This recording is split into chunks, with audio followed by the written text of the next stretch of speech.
Hi everyone, this is Daniel, And I'm Jun, and we are Korean. American. Good morning. Morning, Jun. Welcome back. Welcome back. We're back. Yeah, we're back. It's been Happy New Year. Happy New Year. Wait, is this our first? No, this is our first Yeah, episode yeah. since New Year's. Is Both it? recording and releasing. No, we released on January 2nd. okay, So okay, this is okay. our second episode. First recording in 2025, second release. Yes. Yeah, we should Anyways, Happy New Year. Happy New Year. Yeah, we should talk about that briefly because we are going to record about Squid Game today Yes. and do another media review. But this will be 2 media reviews in a row we're Yeah. releasing, which feels a bit awkward. And this is a very rare occasion where we know that we're going to release certain Yeah. episodes Ahead of time. because we have none in our backlog We actually anymore. have none in our backlog because I just came back from 2 weeks in Taiwan. Hey, I love Taiwan. Taiwan was so amazing. I Yeah. can't wait to talk about it with you. I took a lot of notes. Nice. But that'll be next week's episode. But yeah, just for the audience, we record whenever we can. And then in general, we try to release, in the same order that we record. But it doesn't always work out this way. Sometimes things are more timely and we choose to release them sooner. Yeah, But- the last episode was kind of weird Yeah. in terms of its intro. Yeah. Because I suddenly talked about your hairstyle Yeah, again, yeah. which I already did in our previous releases. What's the term for time? Oh my gosh. Anyway, Yeah. there were definitely a couple things in last week's episode that showed it was out of time. Yeah. Recording time order. So anyway, yeah, apologies to our audience. Maybe some people don't like our media reviews as much. I think it's a great vehicle to decipher new themes that we haven't thought of in terms of Korean culture. Yeah, that for Yeah. sure. I'm mindful that some of our audience might feel like they want to watch the Ah. media before they actually listen to our review of it, which makes sense. I think it's safe to say that most of our media reviews are based on very popular content. So, So you don't feel bad about that. especially not Lady Vengeance.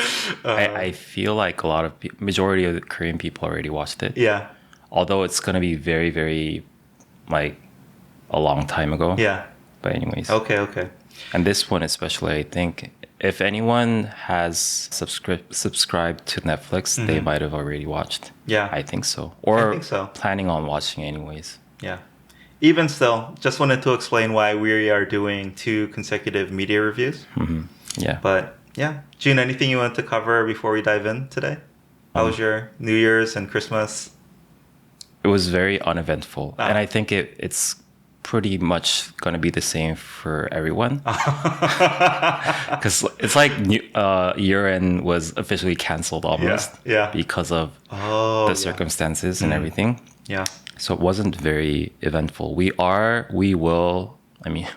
definitely planning to do a news review pretty soon. Yeah. And we're going to cover all the news that is highlighted recently. But yeah, that's another topic. Yeah. So look forward to those things in the coming weeks. Because we do have to release as we record now. We don't have any backlog. All right. So June, Yeah. this week we have been planning since we found out about the release date of Squid Game 2 Yeah. to try to cover this as soon as possible after the release. Yeah. So yeah, today we'll be doing another media review of Squid Game 2. Again, 2 qualifiers as we do for all media reviews. One, this is not a review of the media itself. We're not critics. Yeah. We don't claim to be.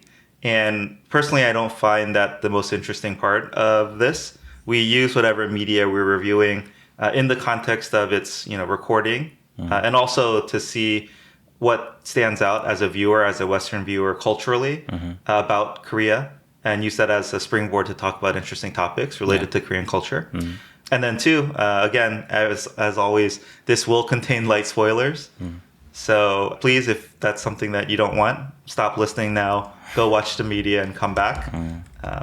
But yeah, obviously Squid Game 1, I feel like was one of the, played a big role in globalizing Korean culture. At least in my mind. Yeah. So this was very highly anticipated sequel to it. I think it was the most the most popular content on Netflix history. In that of all time, yeah. Yeah. I believe that's true. Yeah, it was a phenomenon. Let's see. Anything you wanted to start with other than the cast of characters? There were very high expectations to begin with, right? And with high expectations, I think a lot of people sort of anticipated that it can't be better than the first. Live up to the hype, yeah. My verdict is I think it was on par with season 1. Oh, really? Yeah, Okay. even with the expectations. I think I was a bit let down in the first couple episodes, but then in the end, I mean, to be clear, technically it's not the end. It's not over, but yeah. In the end episodes of the first release, I started liking it a little bit more. Oh, really? Yeah. Okay. I had the opposite take. I thought it was steadily going downhill. Really? I thought episode 1 was awesome. Oh, yeah. Yeah, episode 1 was so good. Oh, we have to talk about Gong Yu, of course. Yeah, we'll his get to him. performance was phenomenal. Yeah, he was so good. Yeah. So I thought episode 1 was phenomenal. Episode 2 was okay. And then I really thought the rest of it was just, it honestly felt kind of fillerish. Nothing super crazy happened. They didn't do too much in my mind to solidify the relationships all that much. Everything felt a little bit forced. And anyway, so that was my overall critic take. So if I had to give Squid Game 1 like a 9 out of 10, I thought this was a 7 out of 10. Still good, but not as good. Yeah. Yeah, I think for me, it was a 7 out of 10 for the first episode. And still a 7 out of 10 for the second. Oh, interesting. I really like Squid Game 1. Maybe it's just nostalgia and thinking back, but I really, really liked it when I think about it. But I did hear the director said that the next release is going to be even better. Okay. I believe that. Yeah. Because the first part of season 2 was a whole lot of filler to me. All right. Okay. 2 things. Let's start with this. There are 2 alarming trends that Squid Game 2 shows or characterizes for me that I want to get your thoughts on, or at least get out there. Yeah. One, clearly this Squid Game 2 was not a self-contained season. Like it was the first part of season 2, and the next release will complete this season. Yeah. The only other time I can remember this happening is in The Glory. Yeah. They had part 1 and part 2, which felt similar. Like, it's not a complete season. It's just setting up the next season. I really don't like that. I think Korean dramas, to me, the hallmark of them is they're just all released at once, or at least they're episodically released. But they don't do this weird, like, okay, break, wait, release more. And kind of in line with that is Korean dramas in general. We talked about this in our K-drama episode. They don't do sequels, right? There's not like they don't take the same cast of characters, continue them on over and over and over again. And it feels like this is happening a lot now. I don't know if this is the Netflixization of K-dramas, but both of these things I don't like. And it does seem to me that maybe Korean dramas are veering towards more Western media in the sense of there's not that much originality. They're just always milking the same thing over and over and over. It's just strictly to make money. I don't know if that's always been the case in Korean media production, but it certainly didn't feel that way to me. But now it's feeling more and more like that. So I just wanted to get your thoughts on that. I think K-dramas are becoming more and more catered towards these global platforms because because TV is kind of dying out now. No one's consuming K-dramas over TV anymore. In Korea. In Korea too, yeah. They're all moving towards streaming services like Netflix. And that's why I think it's more heavily catered towards those platforms and the way that they market. Makes sense. And also I think when The Glory did that thing, I get it because I think it was pretty successful in that it kept the hype for a very long time. Yeah. So as a consumer, of course, it's annoying, but I do think it makes sense. And I think it's clever because people are going to be talking about Squid Game until when did they say they're going to release part 2? May or something? They have a date. Yeah, I didn't hear a date. Anyways, they are definitely going to release sometime mid this year, I think. And I think the hype's still going to persist throughout the year, which I think is pretty clever.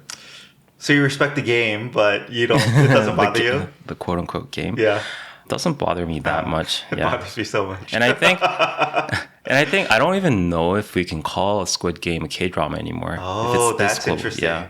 It's like, can you call BTS a K-pop band? Yes. Really? 100%. Okay. All right. Well, so what's the line between what do you call? Because like, do you consider Adele as a Brit pop artist, Oh, interesting.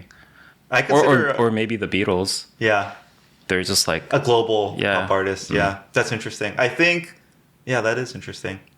I think they'll always be K-pop in my mind because that was their origins, and that's how most of the people in the world know them as. yeah. Yeah, so I do think they are both K-pop, but also they're global. They're probably one of the most popular global groups as well. But I want to doesn't get make them into not this a K-pop. little bit more. I Yeah. think it's interesting. Like, is it, let's say BTS is more registered in your mind as a K-pop band Yeah. rather than just like a boy band? Is it because the way that they look, or is it because like the lyrics that they sing in? Like, for instance, ABBA comes to mind, Yeah. right? They're Swedish, if I know correctly. I don't know. I think they are. They're not. So they're definitely not American. But they're a boy band. No, they're mixed. Oh, okay, okay. I think so. Yeah, they're. But do you consider them as a pop artist or a Swedish band? I've never heard of them, Jun. You don't know ABBA? No. Do you know the musical Mamma Mia? Yes. All their songs are ABBA songs, The musical Mamma Mia. like Dancing Queen. Yeah, Jun. Yeah. I'm not cultured. Yeah. Yeah. But, the easy answer would be anything non-American has to be, you have to lead with the country of origin, right? For it to register. Yeah. I'm trying to think. Yeah, I mean, Wait, okay, Justin Bieber. yeah. Is he a Canadian artist? Oh, is he Canadian? Yeah. I don't know. Yeah. No, he's just a pop artist. Yeah. See? But isn't he doesn't live in America. He is Canadian. But his origins. Canada. Yeah. Interesting. Yeah, I don't know why. Maybe it's still the bias against Asian media that you have to always lead with it. I noticed something similar. For some reason, I'm going down like a soccer rabbit hole in my YouTube shorts and things like that. But Sung Min, right, or Hung Min Sun, they always have to lead with South Korean footballer. They always lead with that. Even though one, it's obvious, right? Maybe from looking at him, maybe it's not. But two, he doesn't play in Korea, right? So why do they have to always lead with South Korean footballer?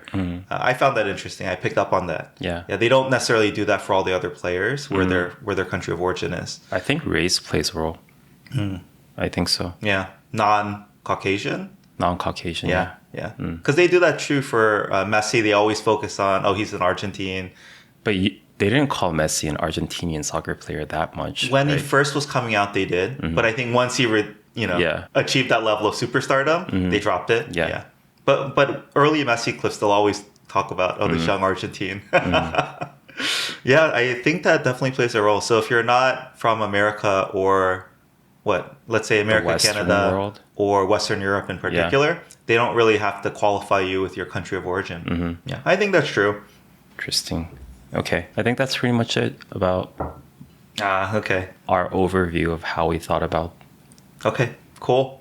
The next section, I wanted to go through the list of characters and cast. Yeah. Because this really is like the who's who of Korean acting. Of Yes. course, not everyone who's famous, but so many very famous actors and actresses are in this. And so I thought, that was almost comical to me. Sorry, not comical. The comical part for me is... There is a comical part with that. Oh, okay. But I was going to say the comical part for me is whenever I'm watching K-dramas, not only Squid Game 2, but in general, I always see the same characters, not just playing the lead roles, but even the secondary roles, like the store clerk or whatever. Yeah. There's also a huge cameo culture in Korea where sometimes, I think just the acting world is so small, but like the same characters will make an appearance, like a very famous actor will make an appearance as a side character or just like a very quick appearance in a drama. And it's funny, it's cool to notice that. But both these things I don't think exist in the US where like the side characters, not even the secondary roles, like really minor roles. It's just the same villain actors who play them. For me, it's hilarious. And then secondarily, like having really famous people like Gong Yoo in season 1 play this very small role as a cameo. So I think the reason why you see the same actors and actresses in all these dramas is I think number one, it's because the pool of actors is smaller than the US to begin with. That for sure. And also I think the media like the mechanism of marketing and how they get sponsored by is very, it might be different from how American media content is created. Whereas where like these actors and actresses are in a lot of advertisements and the advertisements sponsor the creation of the media, and that's why they have to have these big name stars all the time. Yeah. Maybe it's the same in the US too. I don't know. I think the US does have a bigger pool of actors. But of course, right, the A-list celebrities, they'll, get as much work as they want, right? I think that's the same. It's more the secondary actors that always seem familiar to me. And maybe it's also because I'm really still bad with Korean names and faces. But yeah, they always like, that person looks so familiar to me. But I also heard that general non-K-drama fans, when they're watching Squid Game, they had a very different reaction. Oh, really? Of like, didn't that guy already die? Oh. Because they all look the same. They all look the same, yeah. But I don't think that's like a racist thing or anything, because I think Korean people also think that too when they're consuming Western media. Yeah. Like their faces are less recognizable.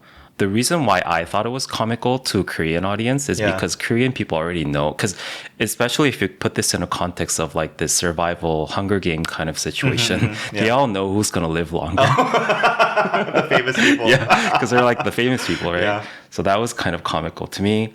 And I think one thing is like they all, like, because Squid Game 1 was such a phenomenal success, I think they like had all the money that they can use, and they were very heavily sponsored. And a lot of actors, they thought it's going to be a gateway for them to get more international recognition, right?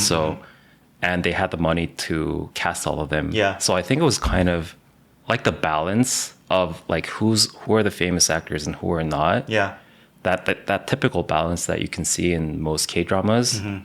It was kind of different here. It was too star-studded. Yeah. It was kind of too much almost. It almost like everyone like wants to, right? Everyone wants to like ride this bandwagon. Almost. Yeah. That was kind of funny too. Jun, whenever I was watching those scenes with like the extras, like just a random player who died, no speaking role. Yeah. I was like, oh, what could I have done to be that person? My dream. That's my dream.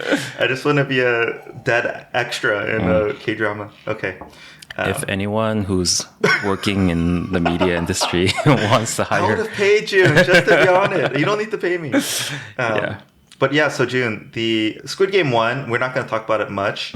But just in contrast to Squid Game 2, it was not as star-studded, right? There were stars, but it was nowhere near the same level as this one. Is that true? Season 1? Yeah. Yeah, it wasn't. It wasn't already this global phenomenon. I mean, but it already had like Lee Byung-hun and Lee Jung-jae in it, which is, they're like very A-list. Are they? Yeah. Okay. But Lee Byung-hun didn't play a major role. He didn't. Like he wasn't revealed until kind of the end. So. Okay. And then I think the most memorable, I don't want to get into this now. I will just say, I thought the Squid Game 1 characters were so much more nuanced and interesting. This time they felt so bland to me, honestly. But the North Korean, who was the woman from season 1? I think that was like the breakout star. She was a North Korean refugee. She was? You don't remember? I know who you're talking about, but I don't know if she was North Korean. In the drama, she was. Yeah. Oh, she was. That was a major plot part of it. Oh, was it? Yeah. Oh, I forgot everything. Oh, okay. The model? Yeah, the model, I think. She was North Korean? This was a huge part of the drama. I think it was too cliche having like North Korea like refugee escaping out of North Korea. Knows how to do like who's like a sniper. Crazy survivalist. Yeah. That's kind of cliche in Korean media. Oh, is it? Yeah. But anyways, I love it. All right. So Jun, let's run through some of these characters. Yeah. And I just want to comment on like what they're known for, how famous they are, etc. So obviously the main character, number 456, his name is Gi-hun, Sung Gi-hun in the drama. His real life name is Lee Jung-jae. He's A-list, you said? Yes. Because I was mentioning to my wife, hey, was this guy even famous before Squid Game 1? And she looked at me like I was crazy. But then I also looked at his film history. I didn't recognize a single thing he was in. So, really? Yeah. Have you watched Kwansang. No, I don't think so. I think he's pretty A-list. He started off as like a teen star in the early 90s. Uh-huh.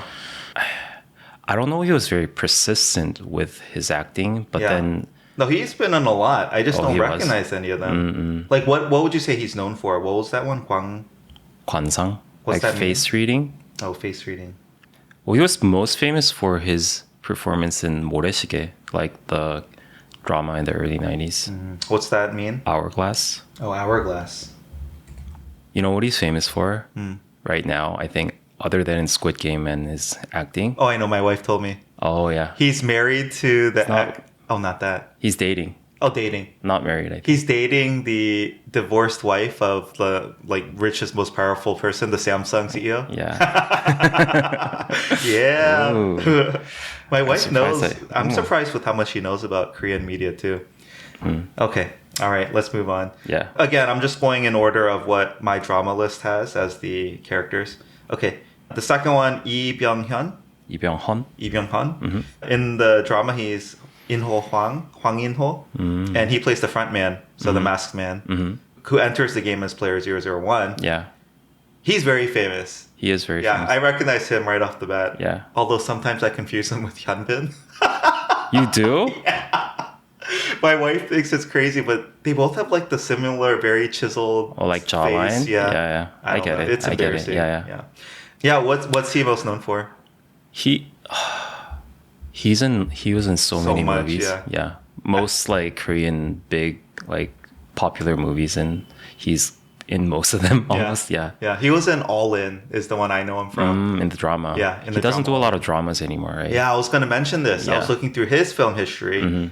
I think he did a lot of dramas in like the 2000s, but then the 2010s he did all movies. He like flipped over. I think that's a very common pattern of Korean movie stars that they start with dramas and then they move on to movies. Yeah, he did not. He did Mr. Sunshine in 2018, which was very big, and I think he was very well received in that. That was his return to Dramaland after like a decade of not doing them. But yeah, this guy's super famous. He was also in R Blues, I think, which was quite popular. Iris. I watched him in Iris too. So all the oldies. Yeah, well, for me, I can't necessarily place them in time because I just watched them. I don't know. For some reason, I can't do that. By the way, now that you mentioned that he was participating as 001, it was so funny that they didn't like Lee Jung-jae especially. It like he was like completely forgot that 001 was a plan. From season 1 was also an insider. They kept hinting at maybe he'll pick it up, and maybe they'll reveal in season 2 that he's not, the main lead is not as naive as you think he is. But for now, I think they're just showing how naive he is. Yeah. But yeah, there were a couple moments where I was like, oh, are they gonna like make him suspicious of him? But they never leaned into it fully. Yeah. Let's see. Oh, the thing I wanted to mention with this guy is I saw some Reddit comments saying, hey, like, he was in Snake Eyes, right? G.I. Joe, some major Hollywood production like 15 years ago or whatever. Like, oh, it's such a shame they didn't know how to use him back then. You know, I think back then he was just kind of representing Asian representation, right? In a sense. But hey, turns out he's actually a really great actor. Yeah. And they didn't use him as much as they could have when he was playing Snake Eyes in the G.I. Joe movie. I think that was a sentiment I picked up. I think he was also in one of the Terminators. Oh, no. He was. Oh, really? It was like T-1000. Wow. Yeah. That's cool. But he's intentionally in a lot of roles that don't speak that much. Because his English is not that good. Yeah. Anyway, yeah. Okay. Next one was Im Si-wan. Im Si-wan. Yeah. Who plays Myung-gi number 333. He's the, crypto guy. Yes. Right? What did they call him? Something MG. Anyway, he I recognized from Miseng. And actually, as I was going through the cast, it's like a Miseng reunion. I think a lot of characters from Miseng are here again. But him I wanted to bring up also because in the drama, he's like some crypto guy. Yeah. Jun, crypto is still a thing. Yeah, I feel like you said it was like the crypto craze and the coin craze in Korea had died out a little bit. And it came back. Oh, okay. Yeah, okay. Recently. Okay. Yeah. Yeah, I feel like if anything, this drama is showing again, hey, crypto and coins are still a big thing in Korea. But Im Si-hwan, anything else he's known for? He's famously like he was a K-pop boy band member. Oh, he was. Yeah, and then he transitioned to I think it was first act was Misang actually. Oh, It okay. might not sure, but yeah. Yeah. But he's very good at acting. Yeah, I think he's a good actor. Or I feel like I don't know. I feel like he's a very good actor in this type of role. In this type of role. Because me saying he was similar, maybe not. No, that's not true. No, I do like him. I think he's a good actor. Yeah. I really like Mi-seng. Mi-seng's one of my top K-dramas of all time. The next one is Kang Han-eul. He plays Daeho, so one of the ex-Marines, number 388. I recognize him. He's famous, right? I don't know. Yeah, he's famous. He What was is he best in known for? I think he was most recognized in the what is it, Magnolia or whatever the flower thing? Yeah, When the Camellia Blooms. Camellia, yeah. My wife loved this drama. Yeah. I think it was really good there when he was acting because he also spoke in a very thick Chungcheongdo accent. He might be from Chungcheongdo actually. That's why it was so good. Yeah. Not We should sure. look him up. Let's Yeah. see. Oh, wow. Yeah, June. He won the 56th Baeksang, which is the K-drama or Korean Media Awards. He won Best Actor for When the Camellia Blooms. Oh, he's from Busan, which is Gyeongsangdo. Oh, is that not Chungcheong? Yeah. But yeah, June, I just wanted to mention, he was also in Mi-seng. Yeah, he was one of the secondary characters. Yeah. Okay, Heartthrob, Wee Ha-jun, who plays The Juno. cop. Juno, yeah, the cop. Yeah. Yeah. I recognize him from this drama with another, what was it called? Worst of Evil? Yeah, Worst of Evil. But he's very famous too, right? I think so, but he's relatively new. So Yeah, that's true. He was also he was very prominently featured in season 1 as well. Yeah. yeah. Although there were a lot of criticism towards his character in season 2. Oh, really? Yeah. It's kind of do nothing. Yeah, it's like he's so clueless. Like, This is what I meant by fillery. Like the whole plot line of this, what is it? Him and the gangster and that group of people trying to find the island with the fishboat captain. yeah. It could have just been eliminated or condensed. Like, But I those think do nothing. but I think that plot's gonna play a big role in season 3. Or I don't know what they call it. I hope so. Like yeah. part 2 of season 2 or whatever. Yeah. Yeah. Okay, the first actress on this list, Yuri Jo Yuri. I don't She plays recognize number her name. 222. She plays the pregnant lady. Oh yeah. Yeah, I kind of liked her character. I liked her character, but I don't know again, if I like the character or like just like the visuals. like yeah. But I think she's also a K-pop artist. I think she is a K-pop artist. I think this is her first major role, to be honest. Oh really? Yeah. Yeah, I thought her acting was okay. We'll get into another K-pop artist whose acting I thought was not okay later. But yeah, okay. Next we have Yang Dong-gun. This is too many. Yang Dong-gun, number yeah. 007. Oh. He's the son. He's kind of the passive, do nothing son. Is he famous? He's very famous. Oh, is he? Okay, Yeah. okay. Sometimes the ones I don't recognize him. Yeah, it's funny. The ones I don't recognize, you're like, oh, he's very famous. Yeah, But he hasn't been in anything big recently. maybe. So that's the gap, I think. Anyone who's like a long time established actor in Korean media, but hasn't been in like a drama recently, I probably wouldn't recognize. He's in one of the very famous K-dramas, which I think you would really like. That is called 내 멋대로 해라. But it was 2002. Oh, I don't know if it's on Netflix. Holy moly. Yeah. We're going into the archives here. Ruler of Your World. But Does that sound right? I don't know the English Oh, title. but does that translate-ish, no? To what you said? Kind of, yeah. Ruler of Your Own World. Okay, I'll have to add that to my queue, Jun. Yeah.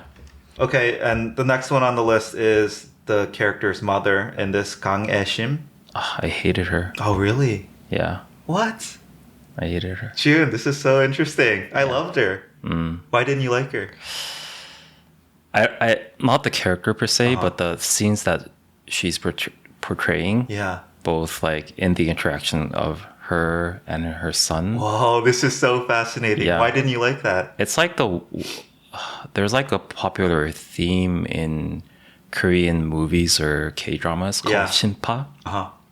It's like too like sorrowful, almost like in a very Oh, exaggerated way. I see. That gets a lot of criticism. 불쌍해, like it's too pathetic. Yeah, in in Korean media, right? Because it was like a very popular theme going on in like the 80s and 90s. Yeah. And like I think Korean media is trying to move on from that a little bit. I see. And then they brought it back again. So she's too tropey, like like a caricature of that model. Yeah. I see. And especially, this is like one of the things that I really didn't resonate with season 2 is like how theatrical it was almost. That's like that part I don't really not like realistic, about. not natural. Yeah, especially that the way that they speak. I think I mentioned this before in some of our previous episodes. The reason why one of the things that I don't really appreciate about Korean media is that their way of talking is different from like the real life talking. They use a theatrical tone. Yeah. And it was too over the head too much with her. Yeah. And like this, I think it was a politician or something, the old guy. The old guy, yeah. The way that they speak is just so exaggerated. Yeah.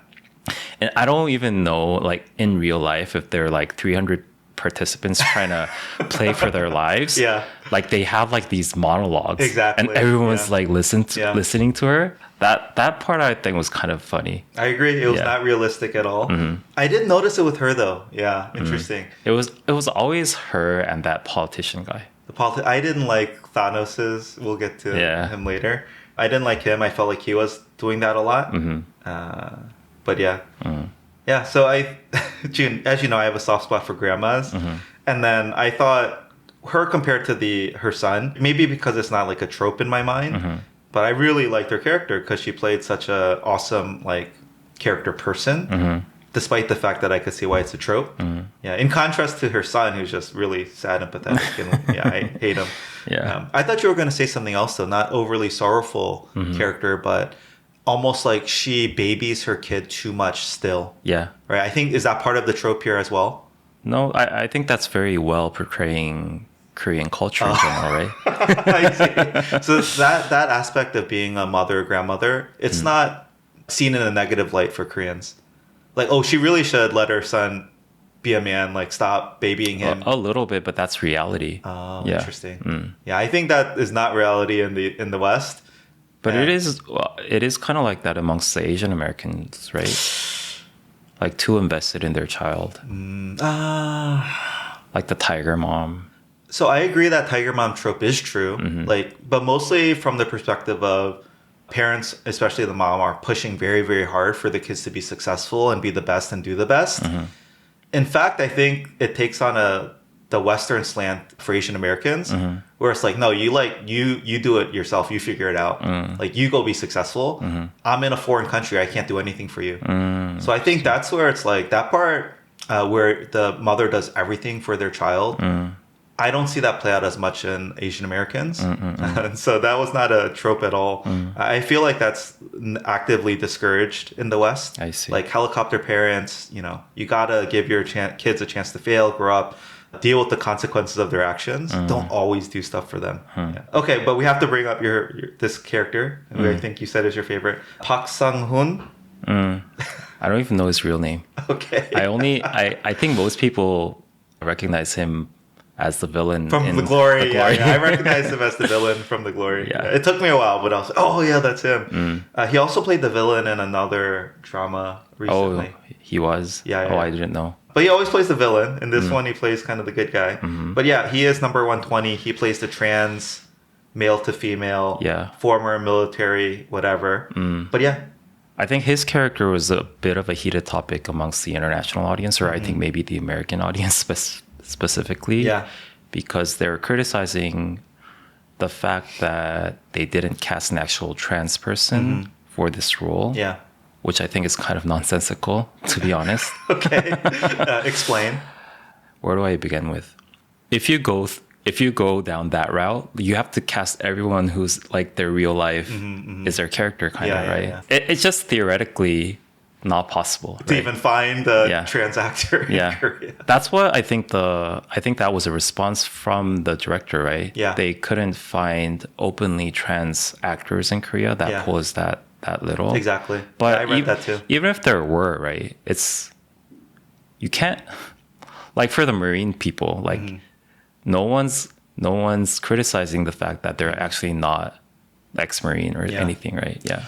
I think the criticism, again, from a Western context, comes from the perspective of, hey, you're trying to like you're almost undermining yourself, because the whole maybe point of putting a trans character in season 1, it was putting a migrant foreign worker in Korea, is to highlight diversity and highlight inclusion and highlight some of the maybe social stigmas against that type of character. So especially when that type of character is put into a drama, you should really try your best to cast an accurate person for that. In the West, it's, there were a lot of, I think a very famous one was Ghost in the Shell, when they turned the Nation character white and cast Scarlett Johansson as the main lead. It's called the whitewashing in Hollywood, etc. You just take any role, any ethnic or foreign character, you make them white, right? Whether it's the lead or whatever. And so I think that's why people are very sensitive in the West when they see person, clearly they're trying to make a point by including a trans character. Well, then you should try especially hard to cast a trans character because it is a diversity and inclusion kind of role. So that's where the criticism comes from. But see, I don't even know if that was the intention. Oh, I think assuming that it was a highlighting diversity kind of role is a very Western point of view. Maybe it wasn't. That's so interesting to me. Yeah, I can't see it any other way. Like, why would you make the character trans if you're not trying to be inclusive? Like you said, there are hardly any in Korean society, right? Yeah, but it's the same for anything, right? Like the Marine, like ex-Marine people. Like, is that trying to highlight diversity, that there are these kind of people?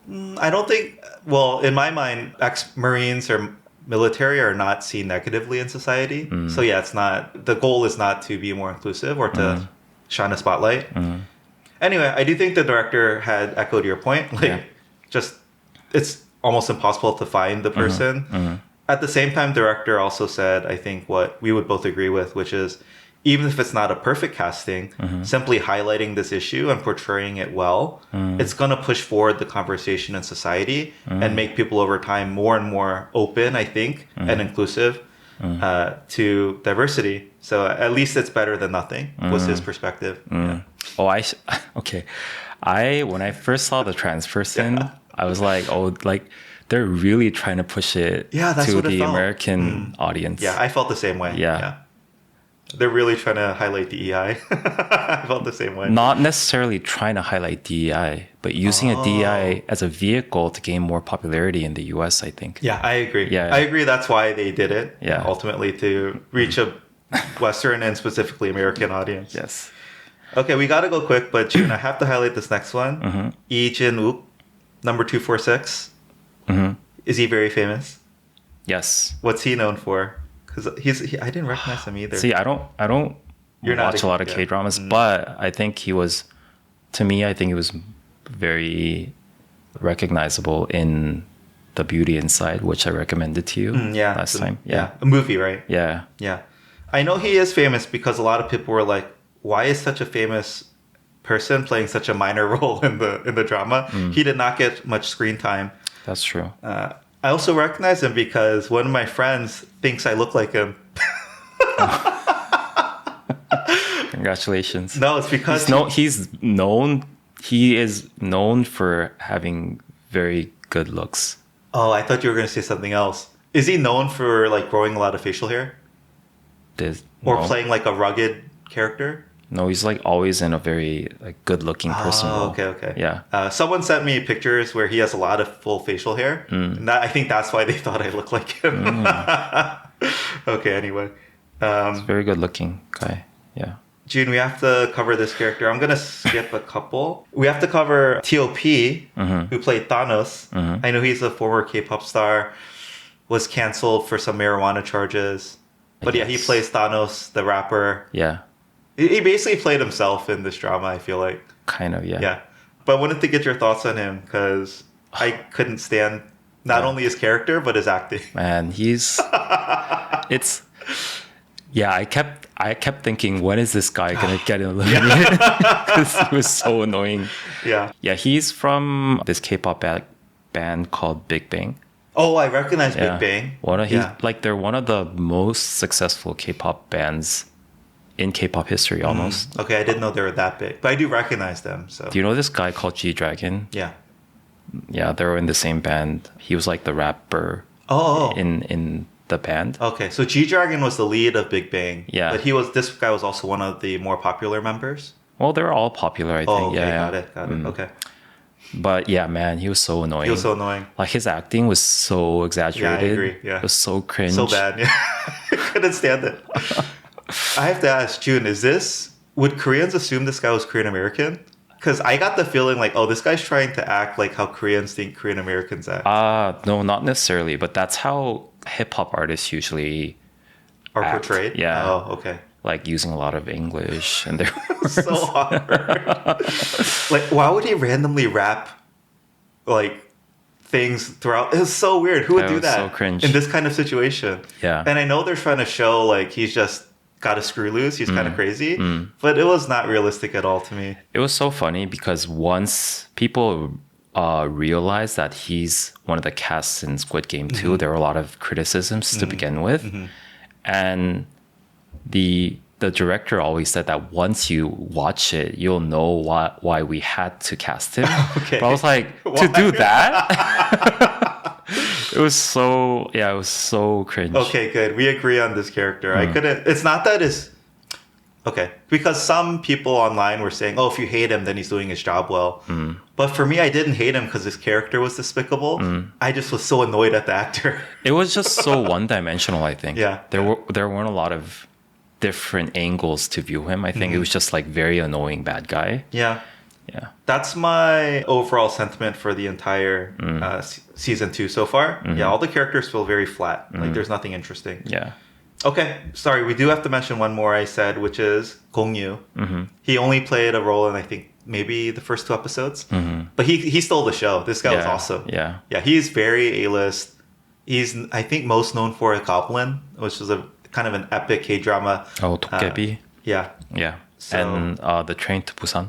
Oh, so he trained to Busan. Yeah. Okay. Yeah, he's one of my wife's favorite actors. I think I mentioned before. But yeah, he killed it. He was so good in the role. Yeah, he was like much better than the first season. I remember first season he was just kind of an afterthought. He was one of those funny cameos. Yeah. Like, oh, why is this super A-list guy playing this minor role? But yeah, he definitely stole the show in episode 1 and 2 for me. Yeah. Yeah, his acting was phenomenal. I'm sad they killed him off. Yeah, that scene where they're doing Russian roulette was good. amazing. It was an amazing scene. Jun, there's something I wanted to get into, but we don't have time. I'll just mention it very briefly. So when they added memory to the game of Russian roulette, right? Because obviously if you reset every time, it's 1 and 6, 1 and 6 every time. But when you add memory to it, it gets progressively worse and worse odds for you. I think that to me, there's like something meaningful there, especially for Koreans, because, I don't know, I'm going to make a stretch here. But I think the collective trauma and memory in Korea, whether you call it Han, whether you think about it in other ways, and how that really impacts and plays out in society today, I think there's some interesting themes and nuance there around how holding on to past memories or whatever can impact your life today when it doesn't have to. Oh, wow. And so... I had no clue that you're going to get into this. Yeah, we don't have time to get into it deeply. I just wanted to mention it. Like, if, I would very simply summarize Han as this collective trauma that Koreans can't let go of the past. And it still impacts society so deeply today. And I think it really does drive a lot of Koreans, maybe ambition, competitiveness, etc. And I think it comes down to like letting the memory of the past hold on to the present. Whereas if Koreans, or in general anyone, just kind of resets, lets go, or at least tries to let go of their trauma, their odds of success in the current life could be different. Anyway, the more I talk about it, probably the less cool it sounds. But I think with current circumstances, especially politics-wise, I think I can make some kind of relation to that. Like the way that people reacted so strongly to the martial law is because they have this collective trauma in the past when they had the military government, and declaring martial law was like a very traumatic experience for people. I think that's one of the reasons why people reacted so harshly. Yeah, maybe I can make some kind of bridge there. Okay. This segment That was very deep. Oh, thank you. Yeah. This segment went way longer than I anticipated. But to conclude, I think it's safe to say, this is a very star-studded cast, and maybe some of the dynamics that you had mentioned earlier play out here, where they have to all be kind of important roles to even justify their casting. And it felt too safe, to be honest. Yeah, they didn't want to make any of these people either too bad or die off early. Yeah. I thought they could have done a lot more. Anyway, Jun, as far as the character goes, who was your favorite and least favorite characters, and why? My favorite character was the trans guy. I think the reason is because I think he was one of the few characters that had multi-dimensions, right? He or she in as a character looked very naive and very feminine, but then she also brought like this very masculine side. Yeah. Because he served in the military, which is a very Korean culture that even if they are a trans person, they might have gone through military. And to think about the hardship that she might have went through and the trauma that she might have went through as being a trans person that has to go through military service, but then like really plays that role to help the group when they have to. I think it was very touching. Yeah. Now that you say it, she was awesome in the show. Yeah, I think when it came time for battle, they were the only ones who were kind of like stepping up and knew what to do, demonstrating how to use the gun, and also like in the heat of battle, clearly they had the most experience and expertise. And the way that this guy, the actor, portrayed like femininity is very delicate. I think like I was like, it's not very exaggerated, nor was it like too subdued. I think like that was very top-notch acting. It was just good acting, Jun. Yeah. Squid Game 1, I feel like, was full of these characters. Very nuanced, delicate, interesting, and well-acted characters compared to season 2. Okay, how about least favorite character for you? I think most people would pick the same person. Sorry, T.O.P. Thanos. Again, it's like too exaggerated, too one-dimensional, and just annoying as a character to begin with. I think T.O.P. seems to be getting a lot of support online, specifically from the perspective from the Big Bang fans. Yes. From all the fangirls. Yeah. But also from the perspective of saying, oh, it's so brave of them to play this character that is so true to real life. Right? Yeah. I think he's less annoying to the audience who don't understand Korean at all. Because they're just like listening to the dubs or just the subtitles. I see. I think if you catch all the subtle cringe nuances, it's hard to bear. I did find them hard to watch. Yeah. Sorry, really quick aside, I didn't mention it earlier. Is that I felt like the whole drug portrayal was a bit too much too. Like it almost, even that felt exaggerated. Yeah. Did that feel kind of realistic to you, or how Koreans think about people on drugs? I think that's a common stigma towards hip hop artists. Oh, I see. Yeah. Okay. That they do drugs. Interesting. All right. Yeah. Jun, my favorite character. Oh yeah. Oh wait, I know who my least favorite character was. I didn't think about my favorite character. Who did I like the most? I don't know. I also like the Lee Jung-jae's friend. Oh yeah, childhood friend. Yeah. He felt very well acted and kind of like he was interesting too, right? He flip flop, yes, no, keep it going, etc. They say that he was also on season 1 too, which I don't recognize. Oh, I think very briefly. Yeah. Like in the prequel to the games, I think they showed him as his friend. Yeah. My favorite character actually so far is the North Korean sniper, 011. I thought they could have done a really interesting thing where they lean in a lot more heavily. I mean, they are leaning more into what the pink suit wearing people are like, but I hope they play even a bigger role in season 2. So, but as far as the actual game players, oh man, maybe I would have to agree with you. That feels like a cop out, but none of them are really likable. Oh, I did think the front man, Lee Byung-hun, I thought he did a really good job playing 001. Kind of, you didn't know where he stood as far as like, oh, is he just acting now or pretending, or is he really where is he at in this game until the very end of season 2. So I thought he did a good job. And I really like this character actually as a player. So I'm going to go with him, 001. And my least favorite, though, I thought this was interesting.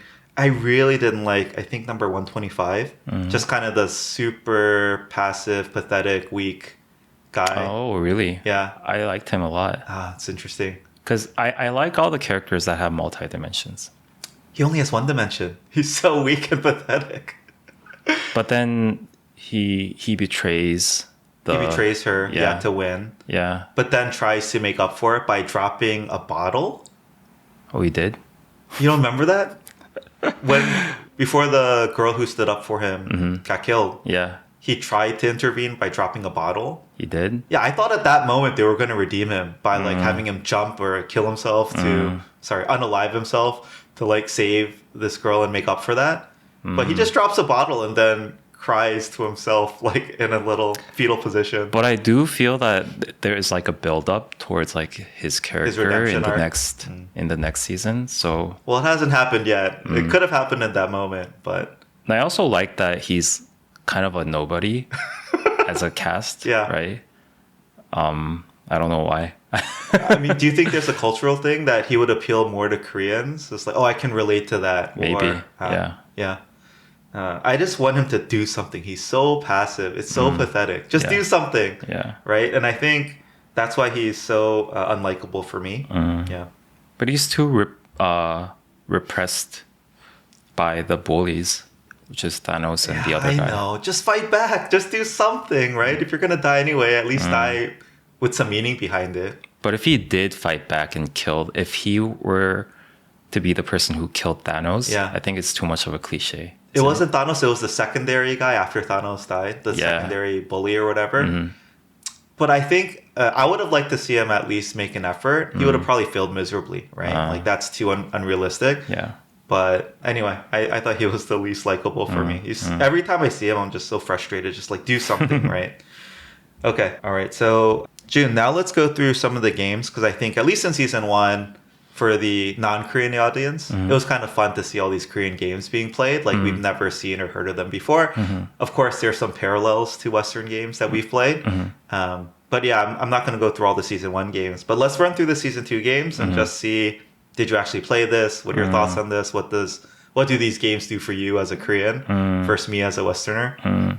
So, I mean, it was definitely fun to see all the childhood games that we played. But then I think compared to season 1, after now that they know that it was so successful and popular, I think they tried too much to introduce all the games as much as possible, which was kind of funny. Yeah. But yeah, they're all very nostalgic games, especially in my generation. Oh, so all of them. Okay. Yeah. So first is the 무궁화 꽃이 피었습니다. So red light, green light, they translate. Yeah.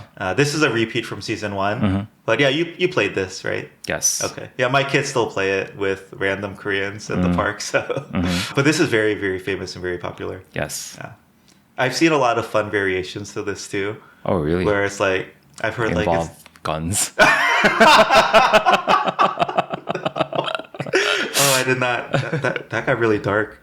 But instead of like 무궁화 꽃이, they'll say like 할머니 꽃이 피었습니다, and you have to like walk like a 할머니 as you're walking. Oh, interesting. Things like that. By the way, that like the mechanism of that game that was more portrayed in detail in season 2, I thought it was kind of a letdown, kind of stupid because they're using all this like high tech like motion detection, and now that I realized it was like they shoot people manually, that was so dumb. Yeah. I thought it was some kind of like auto whatever I agree point with and you shoot too. kind of thing. Yeah, and I think maybe that's intentional. Anyway, that contrast between like how advanced the technology could be and then how manual it is in the end and how mistake prone and error prone it could be is kind of highlighting something. Yeah, I thought they showed that one scene where they're all lining up, right? Which is very much, it's a high risk, high reward play because only the front person, if they don't move, everyone behind them is safe. Yeah. And they did this when I think Thanos did push someone a little bit. I think they could have really leaned into that. Like that was a super interesting dynamic that they really didn't take advantage of, right? If you're all lined up, one person from the back could knock out like 10 people so easily. Yeah. I really wish they had leaned into that more. They might have done it in real life, it was like the third game. But that was the first game that they didn't even know what was going on. Yeah. Everyone was panicking, kind of. Yeah. But they did it when Thanos pushed someone. But anyway. Okay, in the next, I think, round, they play the six-legged race, right? Yeah. The 5 people, and they have 4 different stations. They are... Shoot, what was the order? 비석치기. Wait, that was the first one? Where they had to knock out the... Yeah. I think it'll translate to flying stone. And then 2 was 공기. 공기. And then 3 was the spin, Yeah, 팽이. yeah. And then 4 was 제기, 차기, which Yeah. is like kicking something up. Yeah. We Yeah. have 공기 here. But yeah, Jun, what are your thoughts on these 4 games? Yeah, they're all childhood games that we grew up, like in my generation at least, grew up playing. So all of them. All of them, Okay. yeah. Not necessarily. I think the Flying Stone thing was a little bit above my generation. But all Even the older other, than you, yeah. Yeah, but yeah, the 제기차기, 공기, and then it was like the 팽이 Yeah. was all like very popular games that I played growing up. And also we had to mention 가위바위보 하나 빼기. Oh, yeah, we have to mention that. Yeah, Yeah. and but this was not necessarily a part of the Squid Game games, but Yeah. they did it with the 사채업자, the debt guy. Yeah. Yeah. The 2 gangsters. Yeah. Yeah. That's also a very famous Korean game too. Yeah. Where you do rock, scissors, paper, Yeah. but with both hands. And then pull one out. Yeah. Yeah.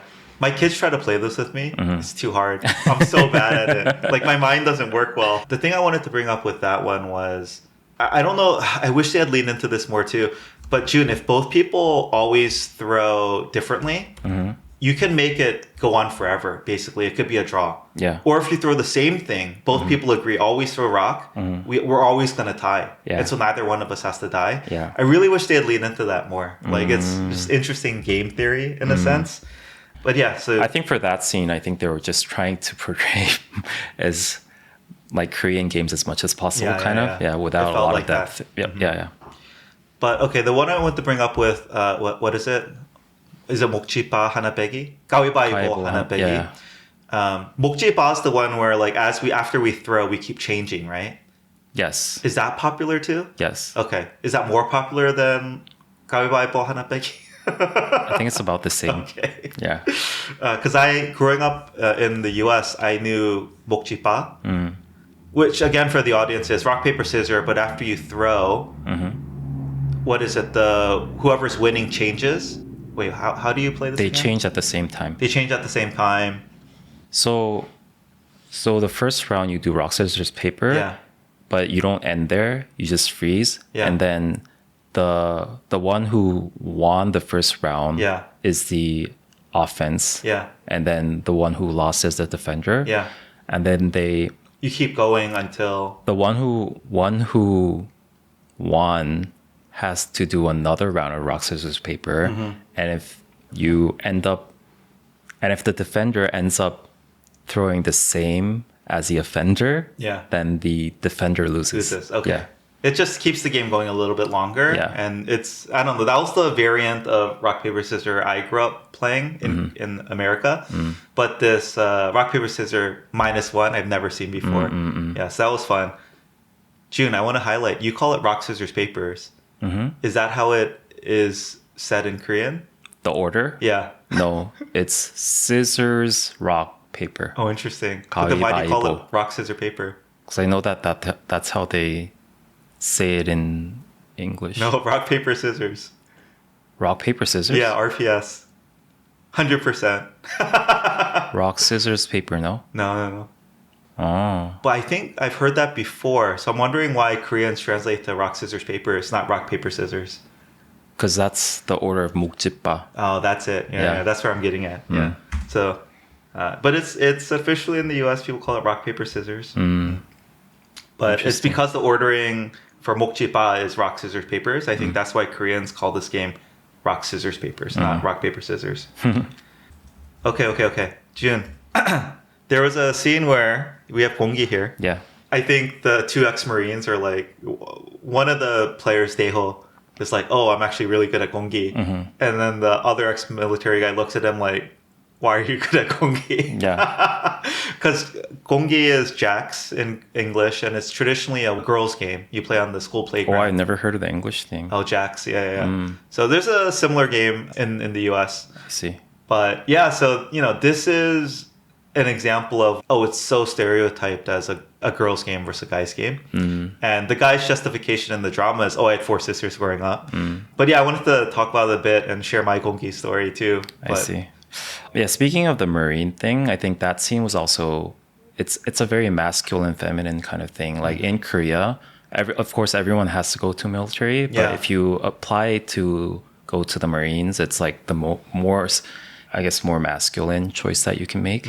So you see like the scene where those 2 ex-Marines figure out that they're all ex-Marine. Yeah. And then they do like the salute and everything. Yeah, they have the tattoos, matching tattoos. I think that's a very symbolic Korean masculine male pride kind of thing we both went to military, like the Marine military. Yeah, that's like a Korean culture thing. So 너 몇 기야? Yeah. Because like they all have class? like the class, yeah. So that was interesting to me because when I saw that scene, I actually thought, they're trying to cater to like a Western audience. But you're saying that fits in perfectly into Korean society too. Yeah.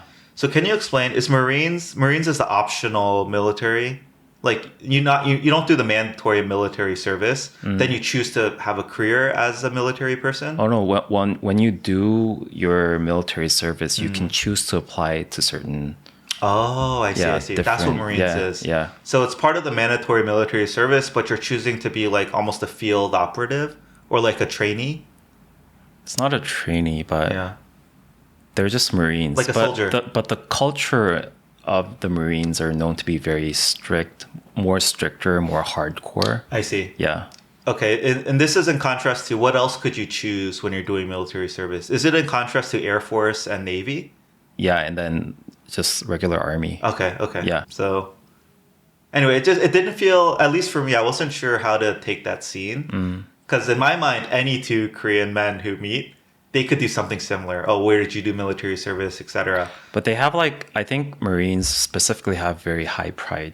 In being a Marine. Yeah. Okay, got it. And they have the alumni whatever culture, which is not the case for any other. For any other one. Yeah. Got it. Okay, that makes some sense. Yeah. In the US, I think Marines, so they do take pride in it, of course, but I wasn't sure about the nuance there. It's kind of like that.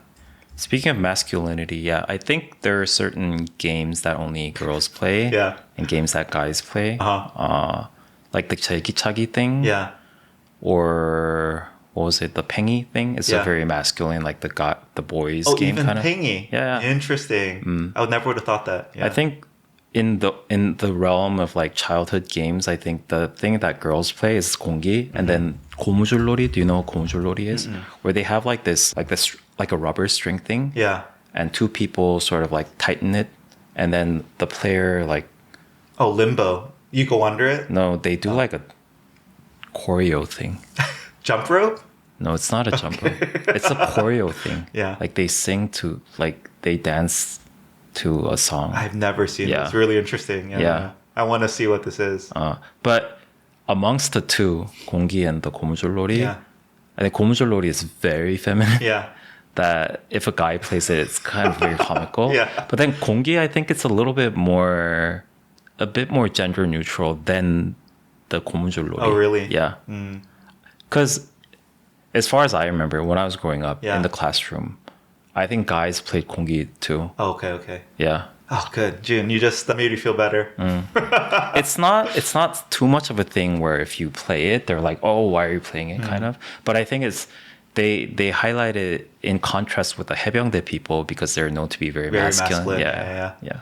Jun, for some reason in my middle school in the US, there were only like 5 of us Koreans, I think. But Gonggi took over our middle school. Oh. Because this one girl, GJ, if you're listening, she started bringing them and playing them. And then, I don't know, for whatever reason, like everyone started playing Gonggi. Oh, even the non-Koreans. Yeah, it took over our middle school. Oh, interesting. And Jun. So let's see. I'm not embarrassed to say this. Yeah. I was very good. I would like to say I was the best. I think GJ might take issue with that. But I was really good. And I think growing up, I remember my dad also commenting like, "Why are you playing that? That's a girls' game." But he didn't really care that much. He let me play. Yeah. But yeah, I was very, very good. I heard that the person who actually played the Kongi Yeah. In the show. is like a Kongi master or something. Dude, I had to catch 5 just to. Oh my gosh. Okay, Ooh. All right. Nice. You have big hands. No. I'll share my genetic advantage. Gene, the reason why I always felt like I was good at gongi, especially the last part, because I'm double jointed. Like, how far can you bend your fingers? That's crazy. Yeah. So I can like do this and like bend this. What? So I felt like this is a pretty big advantage when it comes to catching. It is. That's crazy. No, but June, when I was in my prime in 7th grade, I was doing like, there's one where like you catch down and up. Oh, yeah. You get double points. Or like you can like do like, I would catch the 2 like this is easy, but even 3 like once before catching them. I was in my zone back then. Dexterity. Anyway, okay. I have to share my gongi pride story. But I did want to get into, if we have time, like what are other things that are very associated with gender, not just childhood games, but here's an example. If you order like a fruity umbrella drink, like a cocktail that is not very strong in alcohol but tastes very sweet, you're like, oh, what are you like getting an umbrella drink? Yeah. Right. And of course, if you're in Hawaii, that's fine. But if you're like at a bar and order like a very mixed light cocktail, it's like that's not a masculine thing to do. Like people would question you a bit. I think that's pretty similar in Korea too. But of course, there's like less stigma towards those kind of things in Korea than the US. But are there any other examples that come to mind? I was going to bring up also as far as childhood games, jump rope. I think is very associated with girls versus guys. Jump rope? Yeah. I don't necessarily think so. In Korea. I think it's a gender neutral thing. I think there are certain expressions that only women use in Korea. Okay. So if guys use some of those expressions? Yeah. What's an example? I think only one thing comes to mind. Okay. Like 어머. 어머. That's a very female expression that guys won't ever say. Interesting. Yeah. If a guy says 어머, then everyone's going to stare. Nothing comes to mind as far as non-gender neutral expressions. Interesting, yeah. I'm sure there are, just not coming to me. Was that the like the Valley Girl talk? Isn't that? Yeah. That's true. That's very female, feminine. But yeah, another thing I was gonna say is there are American equivalents. I already mentioned jacks to gongi. Chegi chegi, I think hacky sack was the U.S. equivalent. It's just like a ball you kick with your foot and pass around to each other. Flying stone, I don't think there's one like that. And then what was the last game? Oh, pengi. The one thing I wanted to mention there is I've never seen this pengi where you like wrap the string around. Oh, really? But I've seen the one where you're like hitting it with a whip almost. You know what I'm talking about, right? Yeah, that's very, very old school. Oh, okay. We didn't grow up playing that. That's what Korean tops or Korean pengi is in my mind. Yeah. But you're saying you did grow up with the string the one that you hit it with a whip or something. Yeah. That almost feels like a traditional Korean game, like tradition wise. Now like these games are also kind of tradition category, but when I was growing up, these were more contemporary. And like the contemporary version of that was the one that you tie with a string. Yeah. Is that hard to do? Yes. Oh, it is. Yeah. Okay. So even just getting it to stand is like difficult. you have to do like the snatch. I see. To like create like the whatever, like the torque. Yeah. Okay. I thought it was a bit anticlimactic because I didn't know how hard that was. But you're saying it actually is hard to get it to even stand up. Yes. Got it. Okay. I also wanted to mention the song. Which song? Blue Danube?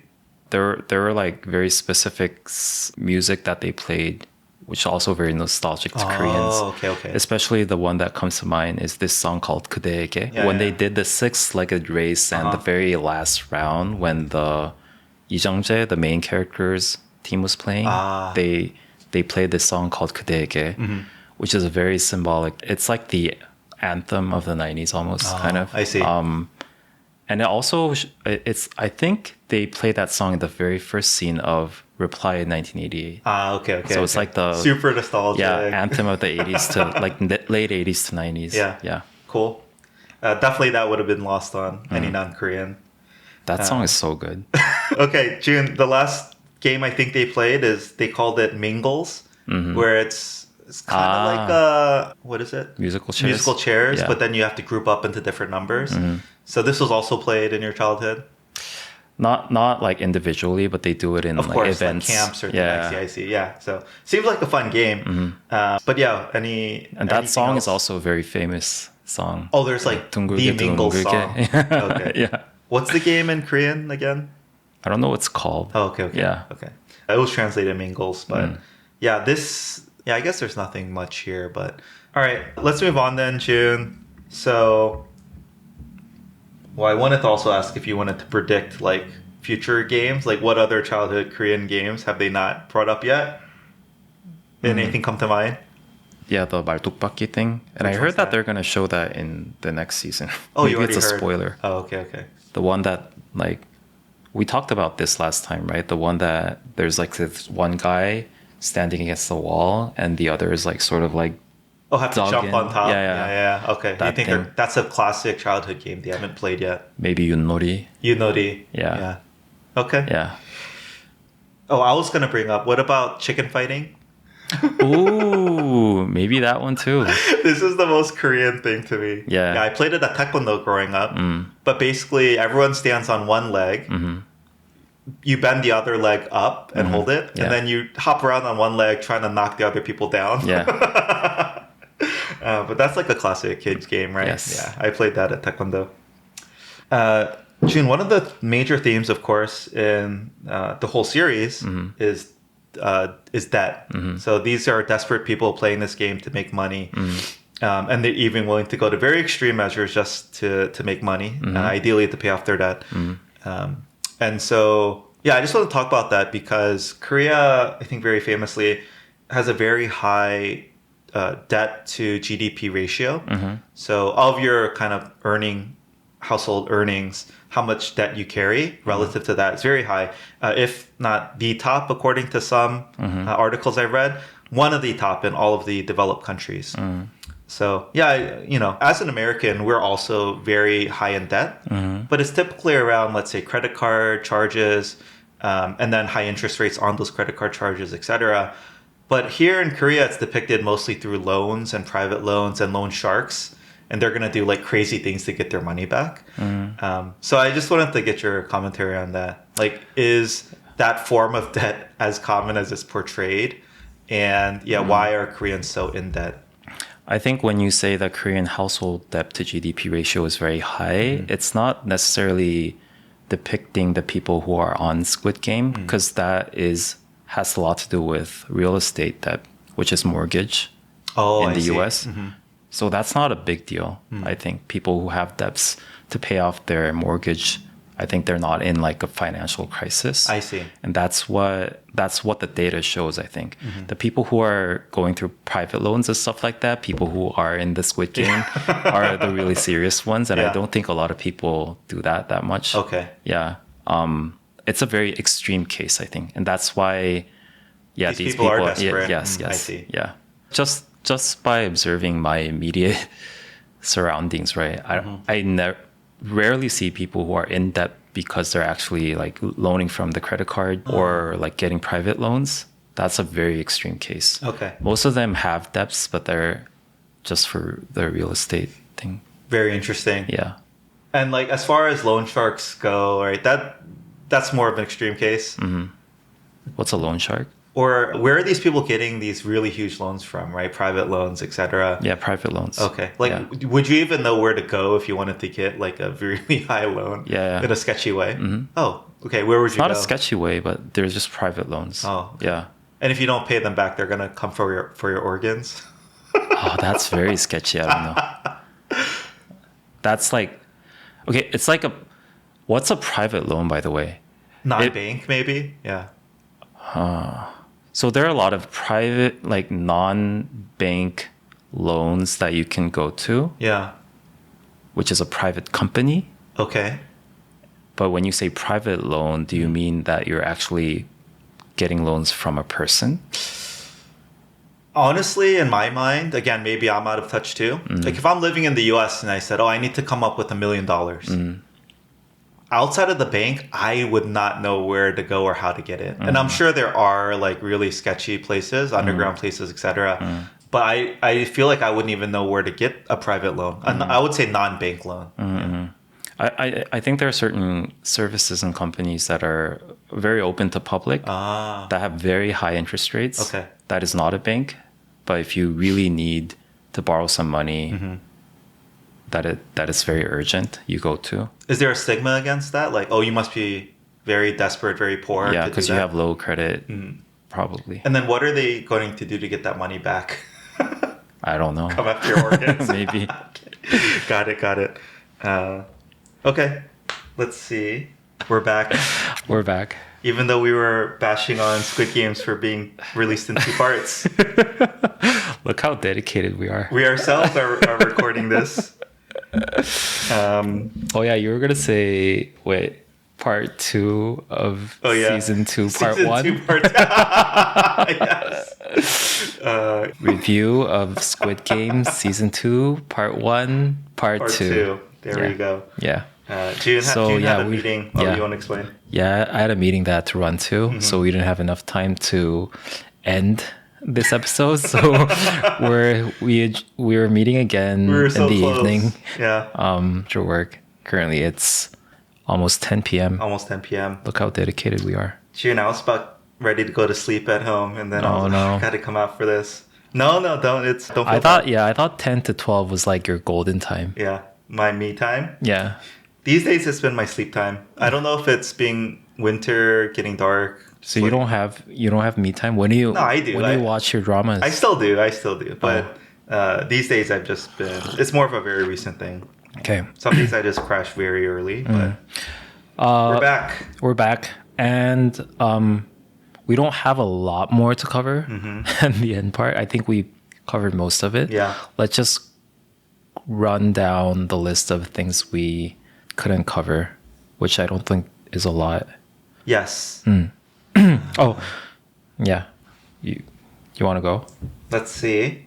I have my list of notes here. I'll just go really quickly. Some of the notes I took episode by episode. These aren't all like culturally significant, but I think they're all at least related to our podcast. Yeah. So first one was in episode 1 when Gong Yu went to recruit old people, desperate old people. Yeah, we've been there. Yes. Did you recognize? Tapgol Park. Tapgol Gongwon. Yeah, which I know is a very famous place in Korea. Yeah. It's kind of a sad place. I think it has a lot of historical significance, which you could maybe explain. But we went there when we were researching the Korean elderly people, the general loneliness epidemic that is present. And yeah, it's famous, I think, for being a gathering place for very old Koreans. Most of the time they're playing around these Korean chess boards. 장기? What is it called? 장기. And they also give out a lot of food, like soup kitchen style. And so, but really, if you want to see a different part of Korea / Seoul, you should visit Tapgol Gongwon, Tapgol Park. It will really open your eyes maybe to a part of Seoul you wouldn't see anywhere else on maybe social media or anywhere else in the city, really. I haven't seen it outside of that place. So yeah, it was a really meaningful visit for me when I went, so it was fun to recognize that scene. Do you know the cultural significance of Tapgol Park? Not a lot. I think it has something to do with the independence movement on March 1st. And also there's a very famous pagoda inside. That's why it's called Peace Pagoda, yeah. Tapgol Gongwon. Which part of that means pagoda? Tap. Top. And it's actually, I think it's also called the Pagoda Gongwon. Pagoda is... they call it that. Yeah. Okay. And I think it's... Oh, is pagoda a Japanese word? I think so. Crazy. Yeah. Okay. And so... I mean, I've used that my whole life, not ever thinking it was not an English word. I think there's the original pagoda there, right? In like a glass... Yeah, we saw it. Yeah, caging. Yeah, I think it's because the park was originally the site of some temple that had the pagoda. I might be wrong. I see. But yeah, was that was what you were gonna say? I mean, I'm running through my list. Oh yeah, that you've been there. Yeah. Okay. It was just fun to recognize. Yeah, it. it's a place where old people gather. Yes. Yeah. But also knowing, this is actually like where you would go. It's Yes. known for a place where you could recruit Yeah. desperate old people. Okay, episode 2, they had a scene that took place on Halloween Day. Mm-hmm. And sadly, June, the Halloween scene depicted was nothing like what Halloween was like even this past year in Korea. Mm-hmm. Halloween has been slowly going up since the crowd crush Itaewon incident. Yeah. But still, 2 years later, pretty much canceled. Mm. When do you think it's gonna come back? I mean, I don't know. That's a question for you. When do you think it'll come back? Yeah. 2 more years? 2 more years? Yeah. Maybe 2026. Yeah. So 1 more year. Interesting of it being low key. Yeah. Episode 2, there were guns everywhere. It's just, it stood out for me because, I mean, seeing guns in Korea is so foreign for me.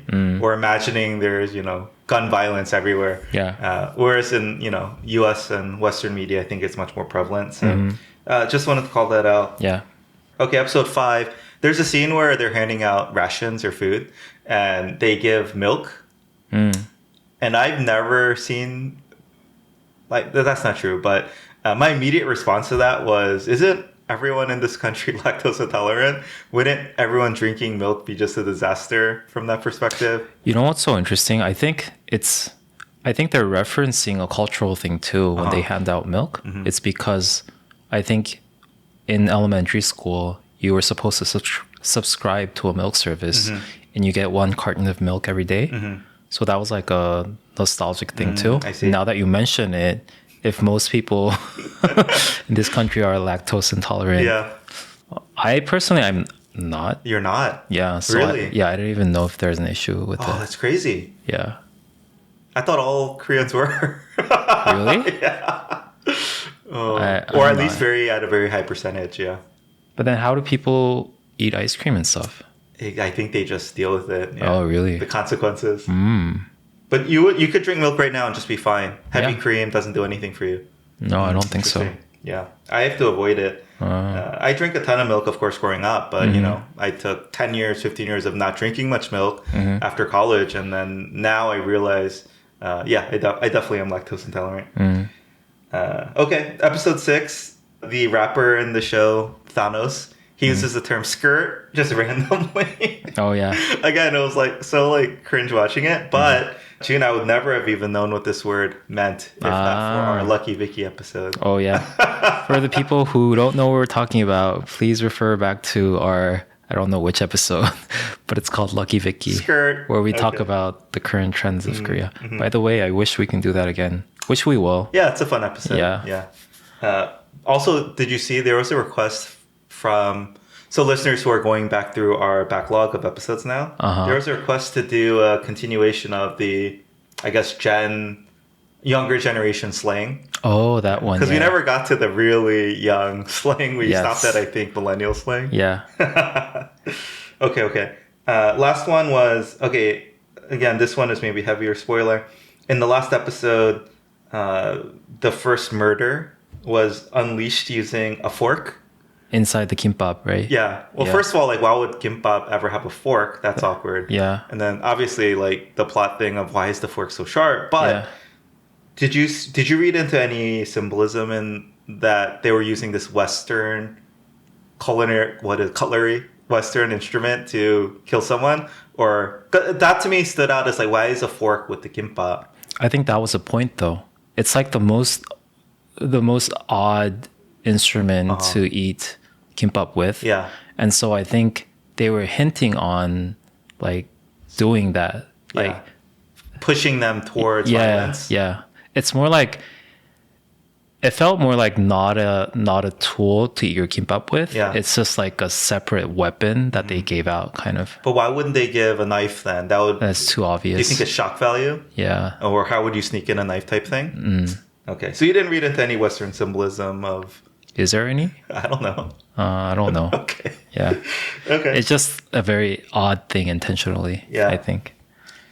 All right. And then, that completes my notes. Okay. I have some small things that I want to add on. Mm-hmm. In episode 2, when they do the first voting. By the way, did you realize that there's a different rule of the voting compared to the first season? No, I didn't. I think they did the voting on the first season too, but the rule then was that you give up all the money. Oh. Whereas this time you can take the accumulated amount that you at have any so point. far. Yeah. So it was more, I think, digging into like the, I guess, psychology of greed and stuff like that. Yeah. Like how much is enough and how Yeah. that keeps changing as you get it. Yeah. But the thing that I want to mention is when they were like sort of debating and then it became like a quarrel between the O's and the X's. Yeah. There was this line who says like 너 몇 살이야? Oh yeah, how old are you? And then the other person says 너보다 많이 먹었다 어쩔래? Yeah. It's like a very common thing that Korean people say when they're Ask your age. fighting with strangers. How old are you? Yeah, isn't that so interesting? For a Western person, this almost would feel like a joke, but Yeah. it does actually happen in real life very often. Like 너 몇 살이야? Yeah. Yeah. That It's like makes the sense. age hierarchy thing. Well, that's a good retort. It's like I've eaten more years than you, Yeah. right? And what's the last part you said? 어쩔래? Like, Yeah, what are you gonna do about it? So what's the other thing? Is that it? Yeah, this thing, when I was talking about the song 그대에게, the thing that I said that it was like the anthem of the 90s, the first, I guess, performance of that song came from this very famous music contest that ended in the mid 2000s. But it started very early. I don't know even when, maybe even the 60s or 70s. Oh, wow, okay. It's where different contestants from each university, so they're all like amateur bands, they come up with their original songs. Oh, that's cool. And they Yeah. compete. So this was the winning song of 1988. Yeah, wow. Yeah. So it's very symbolic of that era. Korea had cool music shows Yeah. back then. It's like not only a symbol of the 80s Yeah. or early 90s, but also a symbol of youth because it's yeah. like a college thing. Yeah, that's cool. It's like Battle of the Bands. Yeah. But across every college, that's pretty neat. Yeah. Yeah, I think that's pretty much it. Okay. Oh, we were also going to talk about the fact that you don't really resonate. I was gonna say it anyways. That I didn't really resonate with the plot itself because like the X's were, I think, the one who were more active in like riling up and doing this coup thing. Yeah. Because like if you are the people who vote for X's and you think about preserving your lives that much, like why would you go through a more riskier thing, right? It's a really strange plot. Yeah. Pivot. And like all of a sudden, like the main lead player 456 like jumps into like, oh yeah, I can like still try to take it down. It made no sense to me. Yeah. And like he even sacrificed some of the people. Oh yeah. That was very I do think the only interesting part that this brings up is he was so willing to sacrifice the lives of so many of his ex-brethren in order to try to take down the whole system. I think he's starting to compromise on his morals maybe a bit. I don't know, maybe not, yeah. Because throughout the series, so they had depicted many times when he risked his own life to even save one person, right? So it's kind of like, a little morally ambiguous when he does that. Yeah. So I personally, I don't know if you want to make any predictions about where this is going to go, but I think I think a lot of the season 2 part 2 or season 3 or whatever they want to call it, I hope it revolves more around him and his, I don't know, moral decline to become more like the frontman than he is today. Because I think they also hinted the frontman won at one point too, right? I think he, maybe not. Oh, before in the games? Yeah. Oh, did they not hint at that? I totally forgot everything about season 1. I don't know either. No, not in. I don't know if it was in season 1. Because there was a scene where, like, in season 1, he goes through like the cabinet. Yeah. And then see like all the I don't remember all the details. Documents. Anyways. I see. So you're saying it didn't resonate with you mostly because it was just it was not a tight plot. Yeah, logically it didn't really make sense. Yeah, I'd agree. Yeah. I feel like it didn't resonate with me overall as much. It was still I still binged it very happily and quickly. But the characters just weren't as interesting. The relationships the characters weren't as memorable. The relationships had so much potential, like come on, like a pregnant woman and the baby daddy like meeting like that. There's so much more they could have done there, and they still might in season 2, but nothing in season 1 or season 2 part 1. Yeah. The mother son relationship could have been, really explored more deeply. There's just so much they could have done, and it just kind of fell flat. Like it was all very, honestly, besides the first, second, and seventh, it felt like filler. Also, there was I think season 1 felt so kind of dark, right? But this season, like when they were actively cheering for other teams during the six-legged race, that felt so out of place. Kind of, right? Like I know what they were trying to do and show the contrast from like the joy and then the bonding and then just boom, they're dead. Yeah. But it felt too out of place for me. Yeah, how can they form a sense of camaraderie if the very basis of this game is that you have to kill others to eventually win more money? Yeah. That was kind of weird too. I agree. So it felt a little, the plot was not as tight as season 1, which I felt was very, if this situation ever were to take place, felt like it could have really played out like it did. It wasn't like heavily over dramatized and nothing overly contrived, I'd say. Yeah. Cool. Okay. Jun, before we wrap, as with all our media reviews. Before we wrap, do you want to go one more round? Unless I'm sitting cross-legged on the ground, on the floor, I'm not going to go up on the table to sit. Wait, let me try. Okay, you do it. But that's your right hand was awkward here. Dude, what a failed throw. For the audience, Jun is playing Gongi right now. That is a high toss, my friend. I shouldn't be talking smack because I was so bad earlier. Wait, are you not supposed to throw it high? I mean, just like it should be. Okay, I'm not good at this. Dude, it's just awkward angle. If you let me sit cross-legged on the ground, I could do a speed run. But anyways, before we actually wrap, as with all media reviews, we like to rate the media on a scale of 1 to 10. 1 being this is like uncomprehendable, like you would not understand this media as a non-Korean viewer.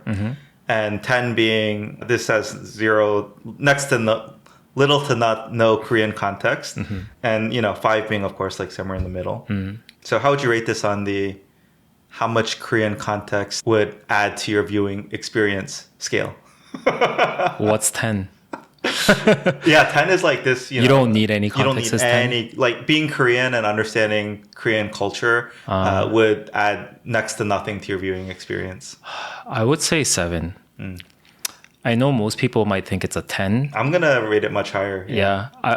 The reason why I say 7 is because it's just different between when a Korean watches it and when a non-Korean watches it, because Koreans would watch it with a lot of nostalgia. Oh, like I see. The music, the games. and like I played that game too, kind of. Yeah. Whereas like for a foreigner, it would be more like very eclectic and interesting, fun cultural references that they never. It would feel very foreign and interesting. And new. Yeah. Okay, well, I was going to say 9, but now that you say it, it's not actually that. I think anytime a film or media is in Korean natively, something's going to be lost in the subtitles and translation. Yeah. So I'd actually love for you at one point to watch this with the English subtitles on and force yourself to like read them just to see if you notice anything really off. Yeah. Because I still, like, I can pick up on some of the Korean language, but of course I'm missing a lot still. Yeah.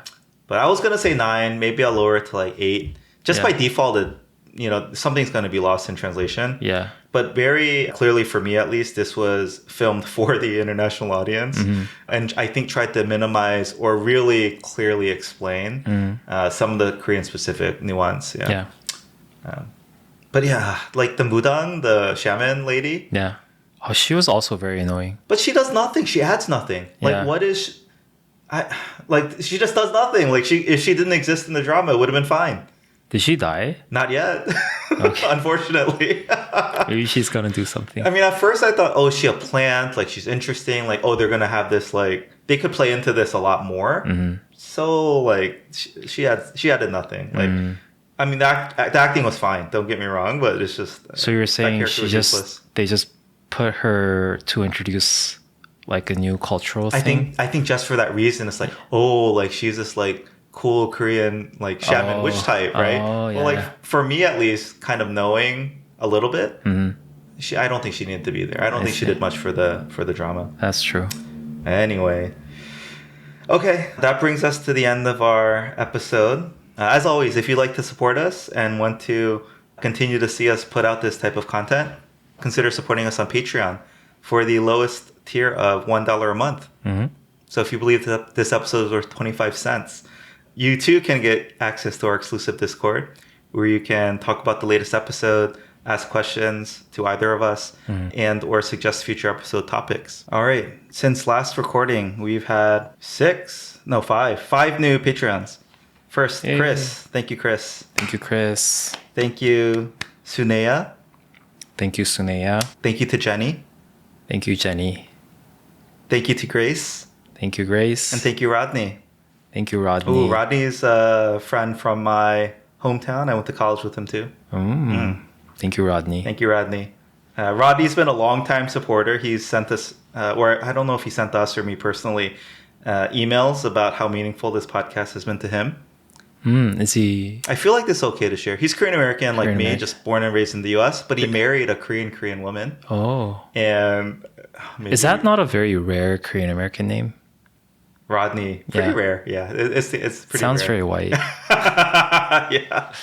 He said if only he had this podcast when him and his wife started dating, there would have been a lot of misunderstandings that could have been avoided. But yeah, thank you to our Patreons again. Your support goes a long way. It means a lot.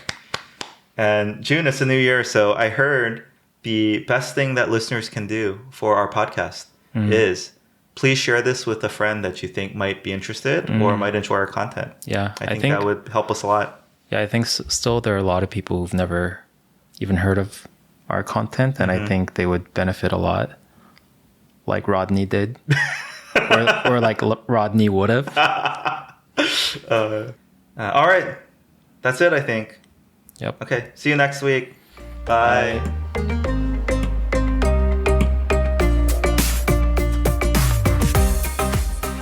By the way, did you know that I was on theme? Oh, is this the year of the dragon? No, Squid Game. This is not even a dragon. What, it's pink? A tiger. It's kind of like the red. Pink? Yeah. Come on, June. That's not like the neon pink. Yeah. I think I still have it. Okay. Let's see you play now. Oh, I have to back it up. This angle is very awkward for me to do the whole thing. At least the catch. It's because I'm double jointed. I think I can very easily. This angle's so awkward. If I'm sitting down. Oh, you can stand. Oh, okay. June. Here, let me actually sit down. I can't sit cross-legged here. No one plays like this. See, June, even in the show, they have to sit down and lower the table, right? Like you play on the ground. Yeah. So I would say this angle's very awkward, but let me try really quick to do a speed run. You're off angle a bit. No, it's okay. Should I do it here? Yeah. Oh, these are so close.